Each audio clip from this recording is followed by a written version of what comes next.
है royal Enfield interceptor 650 और आज हम बात करेंगे इस पे किए हुए मॉडिफिकेशंस और उनका करेंगे डिटेल रिव्यू।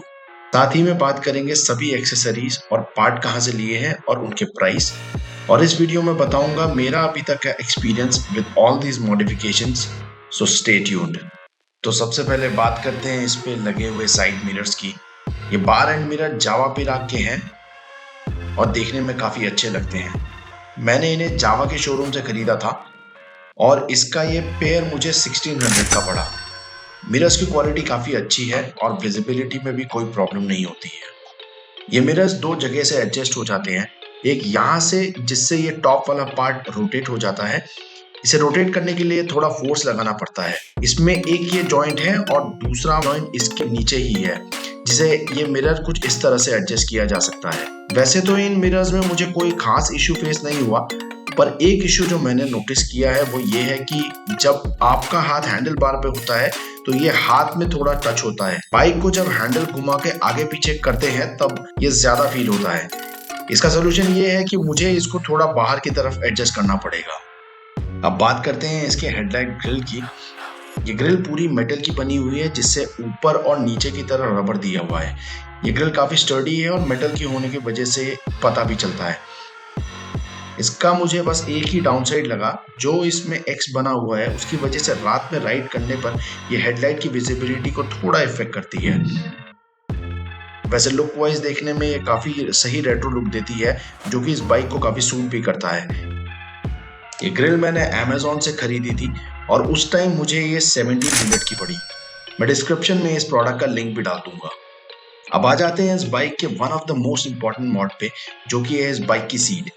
ये सीट मैंने रॉयल एनफील्ड के शोरूम से कुछ 3700 की खरीदी थी। सीट का नाम है GT टूरिंग सीट और ये काफी कंफर्टेबल है as compare to the stock seat. इसका कुशन थोड़ा हार्ड है, जो कि लॉन्ग राइड्स के लिए सही है और बाइक चलाते हुए बार बार सीट से उठने की जरूरत भी नहीं पड़ती है।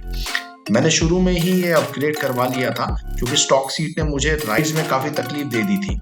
इस सीट पे मैंने काफी राइड करी है and a big thumbs up for this seat. इसके इंडिकेटर्स में नॉर्मल बल्ब आते हैं, इसमें तो दिखेगा नहीं पर मैं फिर भी बता देता हूँ कि इसके अंदर जो मैंने LED इंस्टॉल करी है वो सिमटेक के हैं। ये मैंने चारों इंडिकेटर्स में लगाई हुई हैं, आगे 2 और पीछे 2। इनका फीडबैक काफी अच्छा है और ये काफी अच्छे से फ्लैश होती है।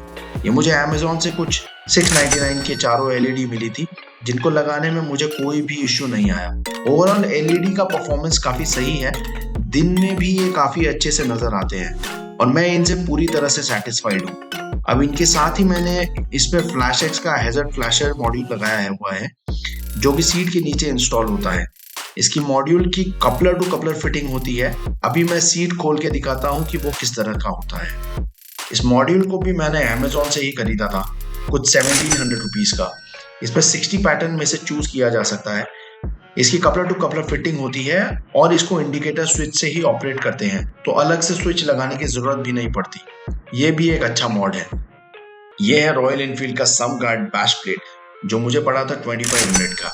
ये भी एक काफी इंपॉर्टेंट एडिशन है जो बाइक के इंजन को प्रोटेक्ट करता है। अब ये लगाने के बाद मुझे काफी रिलीफ मिला, क्योंकि 17 इंच के कन्वर्जन के बाद बाइक की हाइट थोड़ी कम हो गई थी, तो इंजन के नीचे टकराने का रिस्क थोड़ा बढ़ गया था। वैसे तो हाइट में ज्यादा फर्क नहीं आया था, but to be on a safer side मैंने ये लगवा लिया। ये मैंने ब्लैक कलर में लिया होता, पर जब मैंने इसको लिया था तब सिर्फ यही ऑप्शन आया था।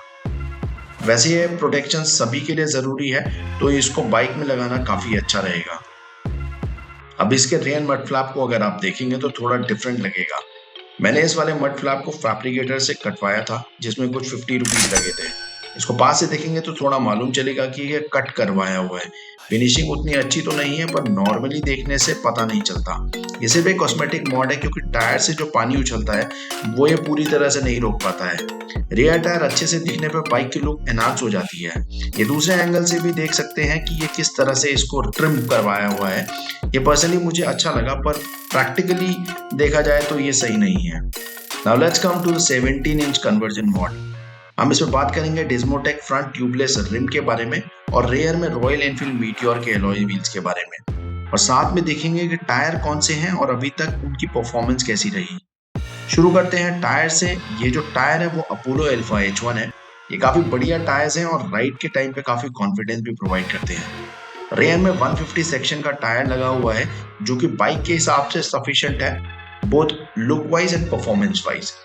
और फ्रंट में अगर देखेंगे तो यहाँ 110 सेक्शन का टायर लगा हुआ है। रियर में मीटियोर का जो अलॉय व्हील है वो इस बाइक पे डायरेक्ट फिट होता है।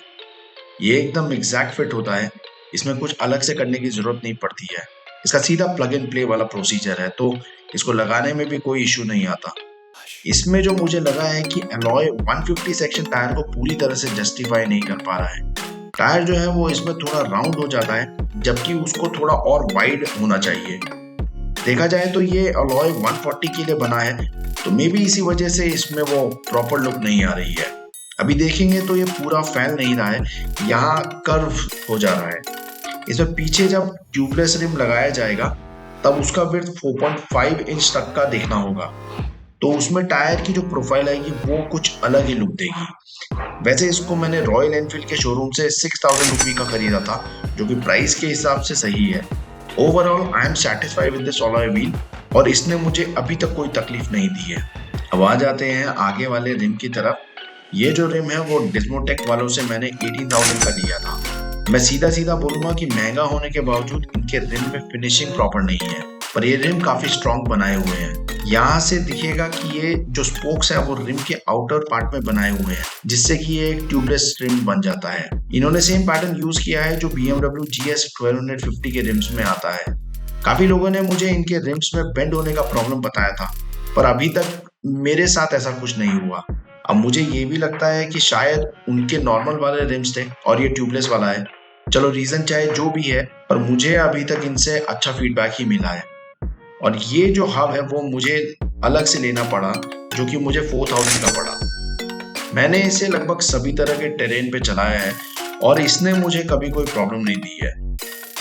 डिस्मो रिम में मुझे रिम्स, स्पोक्स और कुछ पेसर मिले थे। कुछ लोगों ने इसमें इंस्टॉलेशन की प्रॉब्लम बताई थी, तो डिस्मो वालों ने उसको रिजॉल्व करने के लिए अलग से स्पेसर्स दिए थे। वैसे मेरे एक स्पेसर में रस्टिंग दिख रही है, पर इसको मैं किसी क्लीनिंग प्रोडक्ट से निकलवा दूंगा। इसका दूसरा स्पेसर जो है वो डिस्प्लेट और हब के बीच में लगता है। ये आगे वाला रिम जो है वो 3 इंच का है और इसमें 120 तक का टायर आसानी से लग जाएगा। मेरा अभी तक का एक्सपीरियंस इस रिम के साथ काफी सही रहा और मैंने कुछ 2-3 हजार किलोमीटर इस पे कर लिया है। अपोलो अल्फा H1 टायर्स भी काफी बढ़िया लगे और कॉर्नर्स पे ये कॉन्फिडेंस देते हैं। वैसे अभी इंटरसेप्टर और GT के लिए 18 इंच अलॉय आ गए हैं, पर मेरा पर्सनल प्रेफरेंस स्पोक व्हील्स का ही रहेगा और मैं भी आने वाले टाइम में रियर में भी ट्यूबलेस रिम लगवा दूंगा। तो ये थे अभी तक के सारे मॉडिफिकेशंस जो मैंने इस बाइक पे करवाए हैं। इन सभी मॉड में कुछ प्लस माइनस जरूर है, पर फिर भी ये सब अपना अपना काम ठीक से कर रहे हैं। वैसे मॉडिफिकेशन का सबका अपना अलग टेस्ट होता है, बट आई थिंक करना वही चाहिए जिससे आपको अच्छा लगे। तो मिलेंगे फिर नेक्स्ट वीडियो में, तब तक के लिए राइड सेफ।